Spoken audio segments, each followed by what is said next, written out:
Hello everybody, welcome back. And today let's talk about V1 cuts. Now, V1 cut out of your own company's flight manual is going to be a given. I'm going to assume you understand the fundamentals of arrest the swerve, get airborne, and all that. What I really want to do is I want to home in on a couple of issues that will occur typically on any V1 cut, and maybe increase understanding or talk some techniques that can help you as far as running a nice V1 cut profile. So when you're traveling down the runway, typically in the training environment, we have the option to give you that diabolical engine failure at the worst possible moment. We've already called V1, you lose the motor and we're going fly. Okay. When that happens, yes indeed, the pilot flying is going to want to arrest the swerve and then basically have that long range mindset that they're projecting that airplane on a good path. Anybody needs to call engine failure. That might seem like a small thing, like, well, if we make it, we make it. If we don't, no big deal. But I'm here to tell you, history tells a different story. I came across this study. Let me read this study to you. That might change your mind as far as understanding the importance of the engine failure call-out. Now, the whole article, which I'm not going to go over with you, if you read the whole article in context, they're talking about engine failures at or near V1, which is what we're talking about. And they interviewed a lot of people who had the misfortune to experience the subject at hand here. But I really want to home in on one paragraph here. And this paragraph says, and it's a 5-year study, so it says during the last 5 years, nearly all flight crews debriefed for an engine failure at or near V1 initially thought they had experienced a blown tire and did not recognize the engine failure. In several cases, this resulted in a high-risk rejected takeoff above V1 and or failure to fly the engine out profile or engine failure T procedure. Okay?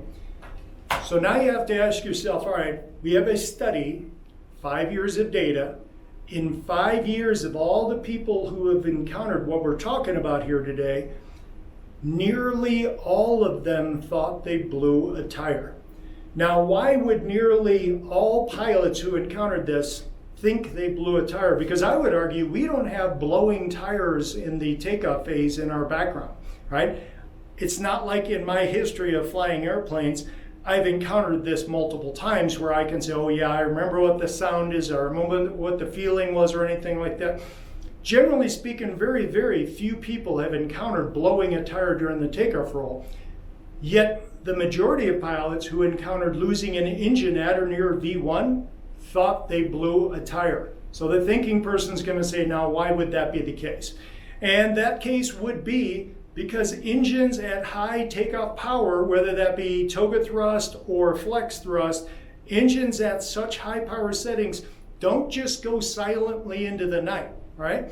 They're going to come with a little bit of drama. There's going to be that compressor stall, boom, all right? So the crews are going to hear that boom. They're definitely going to feel that swerve since they just lost so much thrust on the one side of the airplane.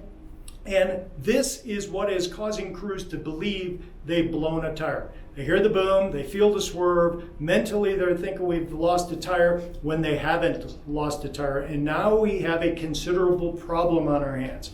Because if a crew believes they blew a tire and that crew goes flying, what might they be thinking of doing with the gear? And I would submit to you, a crew that goes flying thinking they blew a tire, good chance, a good percentage of them are thinking of leaving the gear down. And obviously that is a problem for an aircraft that is in fact single engine. Because if a crew knows they lost the engine and they go flying, it's going to be positive rate gear up, no debate on that, and it's going to happen. But since we have 5 years of data saying that nearly all flight crews encountered this, thought they blew the tire, we have that problem, and that problem is solved by anybody saying engine failure. Don't assume your partner understands that if you should happen to encounter this. So the first one to notice what has actually happened wins. They call that out with the engine failure. Now there will be no debate when you get airborne. Positive rate gear up. But if you have somebody thinking you blew a tire, there's going to be a debate. Positive rate gear up. Oh no, man, we blew a tire. Oh no, we didn't. Well, the way to squash that debate is with the timely engine failure call. So I would argue the engine failure call out is more important than we give it credit for. And so as a crew, as you train this, make sure that you get out that engine failure call out. All right, once we're flying, obviously it's going to be positive rate gear up, but don't make any assumptions there. You are outside of your normal habit patterns. So you really want to back each other up with the positive rate gear up. As a guy who's gotten to work in a training center a lot of my life, I have seen this numerous times where once crews are outside of normal habit patterns, boy, some of those normal things don't get done. So you really want to have that awareness, positive rate gear up, make sure that's happening. In the Airbus, we're looking to lift that pitch up to, and it depends where you're looking. You can find in one place it'll say 10 to 15 degrees. In another place you can find 10 to 12 and a half degrees. And then culturally, we have this modification of that where it's basically put the box on the 10 degree shelf. Just lift that box up and put it on that 10 degree shelf like it's just sitting there. And I would contend that is probably exactly why we should, or what we should train to, because it's not only a nice sight picture that we can create, that crews have that goal-oriented mind. Okay, I'm going to lift this pitch, I'm going to put this box on that 10 degree shelf, and I'm going to babysit it there for a few seconds. Babysitting it for a few seconds, keeping it right on that shelf is an important step to make as the Airbus goes from the ground mode to the flight mode. In the ground mode, that backstick might be commanding a certain pitch, but as it blends into the flight mode, now that continued backstick pressure is telling the airplane, oh, you want more G? Okay, well, here goes more G. And all of a sudden, you'll see your box heading for 18 to 20 degrees because of that ground mode to flight mode transition. Whereas if we lift our pitch box and we put it on that 10 degree shelf and we babysit it for a few seconds, those few seconds get you from the ground mode to flight mode transition accomplished, and you won't have the runaway pitch box heading for 20 degrees that I've seen numerous times, all right? So be aware of that. Initially, I want to rotate up towards the box on the shelf. Now, although it is a nice sight picture to create when you do put box on the shelf, that has value, but I don't consider that to be the utmost part of its value. Yes, it's a nice sight picture to create, and we should endeavor to do it, but I would argue the stronger reason we want to train to, and in fact do, if we should encounter this out on the line, by rotating that box to that 10 degree shelf sight picture like we're talking about, is that is precisely where the Airbus wants to be when she's heavy. So if you're doing Boston to San Francisco and you're doing a transcon and you weigh 163,000 pounds, and today is the day where you lose that engine, but you have trained to rotate towards that box on a 10 degree shelf, and this day you are heavy at 163,000 pounds, that's right where she wants to be. That's approximately right where she would be directing you to put the pitch anyway. Once she figures out that she's single engine and adjusts your pitch bar down to reflect what she wants you to do, you're going to find that's right about where it wants to be. And that to me is the distinct strength of the box on the shelf sight picture to train towards. Let's train to put it for the worst case scenario, which means if we're heavy, because if I put that box on a 10 degree shelf when we're heavy, she is not going to be bleeding off that airspeed that she would if you were significantly higher. If you were 12 and a half, 13 degrees, whatever it is, now you could be bleeding off airspeed at those pitch angles.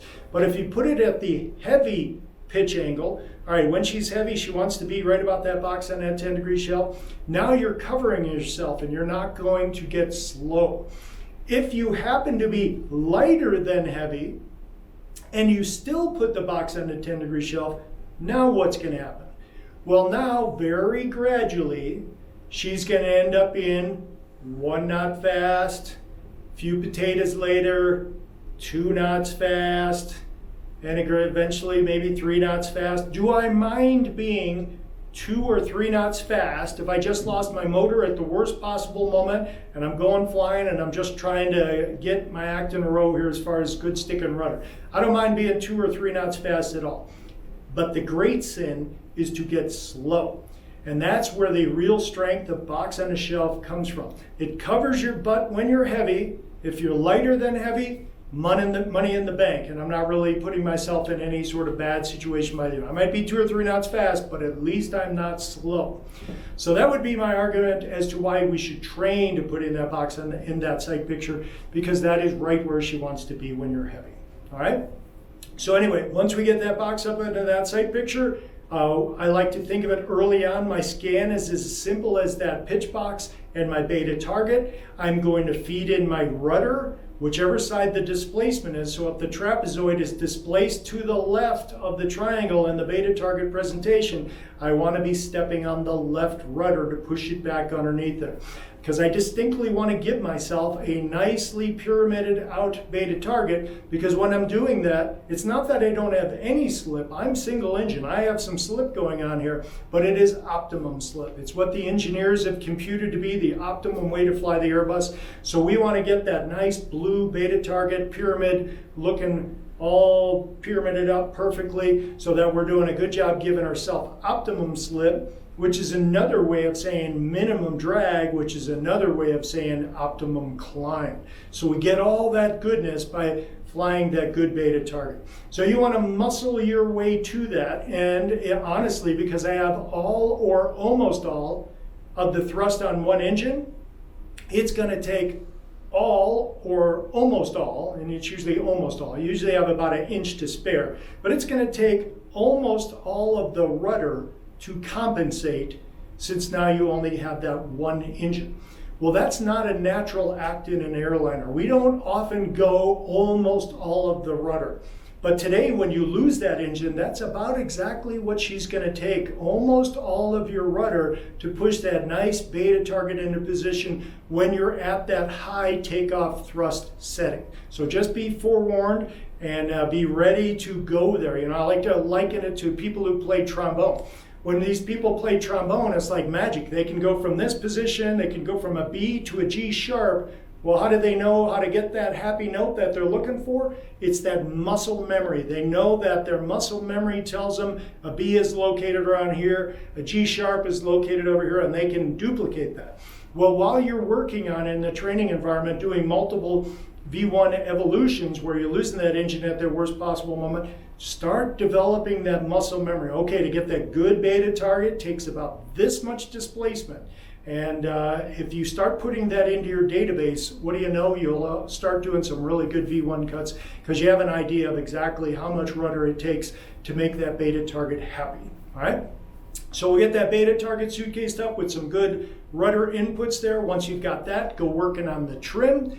Now the trim manually is going to give you about 1 unit per second, but it's going to take about 15 to 20 units in the Airbus. So that really means you're on that knob for 50 to 20 seconds. So don't be Mr. Clickety-click here as you're kind of click, click, click, click, click, click, as you're trying to find what the trim is. Just think of it as get on it. You're going to be honking it for roughly 15 to 20 Mississippis to give yourself that pressure coming off of your feet with a nice beta target. Once you've got that trim nicely set in there, by all means bring on the autopilot. No points for extra harassing yourself because you're hand flying longer than you need to. When you're ready to give the airplane a nicely trimmed airplane, by all means go ahead and bring it on the autopilot, because that makes you smarter, because now you have extra brain cells to work with since you have the autopilot on. It makes your partner smarter because they're not so concerned about watching what you're doing because that autopilot is on again. So I encourage you, once you've got a nicely trimmed up airplane, give it over the autopilot,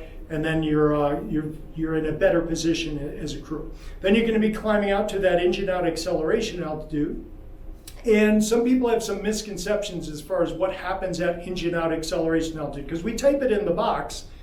So they think they're going to get lever MCT there or something's going to happen, but I just want you to know effectively nothing happens there. It is an information only type of input we make. That's why we talk about it at the gate. We're going to mention, hey, at 900 feet, I want to be pulling for open climb to accelerate.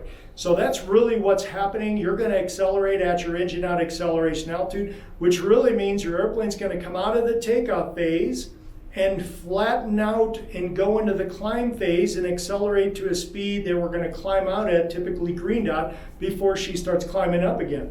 So when you pull that knob on your engine out procedure, mentally what you're effectively saying is per the procedure, I'm okay with flattening out and accelerating now. That's really what's happening when we pull for that open climb. We're distinctly taking ourselves out of the takeoff phase and putting ourselves in the climb phase, and we're willing to flatten out and accelerate as we do so. So that's kind of the relevance of what you're doing when you pull on that now. Now at that point, you're simply gonna clean up flaps on schedule. As you're heading towards green dot, when we get to green dot, something's gonna happen when you're a single engine, but I like to think of it as your airspeed needs to puncture green dot about 1 potato, and then she starts flashing lever MCT. Okay, so when is lever MCT going to be dictated to me, whether it's a V1 cut, a V2 cut, or a single engine missed approach?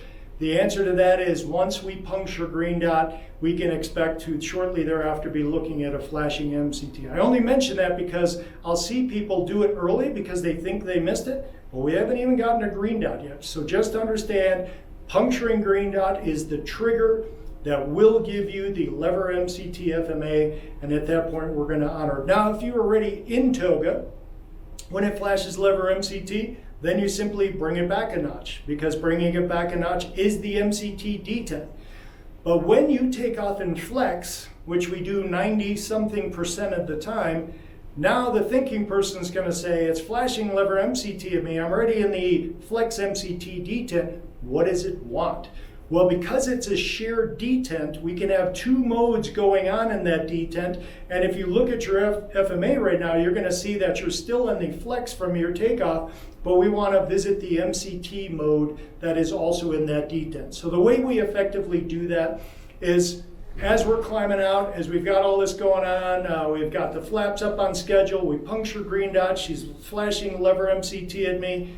I'm simply going to grab that engine, I'm going to bring it back to the climb detent for just a moment, push it back up into the MCT detent, and now I'll watch those FMAs transition from flex to that thrust MCT that we're looking for, which is exactly where the auto thrust wants it to be to use it when you're single engine. All right, so that's why we do it. It's true, you could go from the MCT detent up to toga and then back. That would work as well, because all you're effectively doing is, let's take it out of the detent and then put it back in that same detent, and she's smart enough to transition from flex to MCT.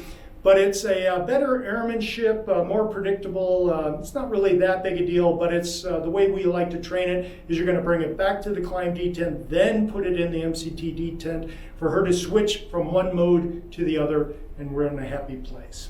All right, so this is just a discussion of some fundamentals of flying a good V1 cut in the Airbus. V2 cut is very similar if you're doing the V2 cut, except now we're already airborne at who knows what pitch. Could be 15 to 18 degrees. Now we lose the engine. I'm still going to lower that box on down to that 10-degree shelf until the airplane figures out we're single engine. And by the way, box on a 10-degree shelf is a fairly transitory position.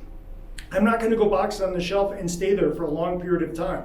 I'm going box on the shelf to get me through the ground mode to flight mode transition, and also to let the airplane come to the realization, because the motors got to wind down, the generators got to get below certain values. At certain criteria, then the airplane goes, hey, I'm single engine, and she adjusts the SRS or the pitch bar to where you really want your pitch attitude to be. Well, that's the step I am going to be waiting for. So I'll lift my box onto that 10-degree shelf. But once that pitch bar comes to my neighborhood, then I am done with box on the shelf. And at that point, I'm going to transition to the pitch bar, because now the Airbus is giving me correct information.